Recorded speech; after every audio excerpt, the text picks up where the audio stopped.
শতাব্দী প্রাচীন এই চড়ক মেলাটা আজ তোমাদের সামনে আমি তুলে ধরলাম। আমরা যখন ছোট ছিলাম, যখন হাফ প্যান্ট পরে মেলায় যেতাম, তো তখন থেকে এই শান্তিনগরের চড়কটা সারা এলাকার মধ্যে সুপরিচিত ছিল। আজ হয়তো নতুন নতুন জায়গায় চড়ক অনুষ্ঠিত হয়, কিন্তু এই শতাব্দী প্রাচীন এই চড়কের জন্য আজও মনটা খারাপ হয়ে ওঠে। তাই তো আজ এই নতুন ভিডিওটি তোমাদের সামনে আমি তুলে ধরলাম। বন্ধুরা, এটা হলো শান্তিনগরের সেই প্রাচীন ঐতিহ্যবাহী চড়ক। এই যে শান্তিনগরের এই একটা মাত্রই অনুষ্ঠান, যে অনুষ্ঠানটা আমাদের সকল ধর্মের মানুষের মধ্যে ঐক্যবদ্ধ স্থাপন করত, এবং সেই চড়কটি আজও সবার সামনে অতি পরিচিত।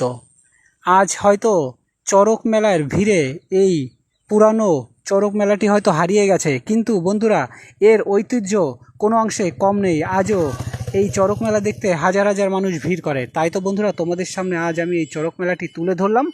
আশা করি এই চড়ক মেলাটি দেখে তোমাদের সবার সেই পুরনো দিনের কথা মনে পড়বে।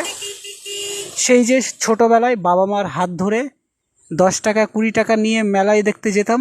আজ হয়তো পকেটে 200-400 টাকা নিয়ে হয়তো আমরা মেলা দেখতে যাই, কিন্তু সেই যে পুরনো দিনের স্মৃতিটি আজও মন খারাপ হয়ে ওঠে। তাই তো শান্তিনগরের পাশ দিয়ে আমরা যখনই বগুড়ার দিকে কিংবা কোথাও যাই, তো তখন ওই মাঠের দিকে একটা কথাই মনে পড়ে,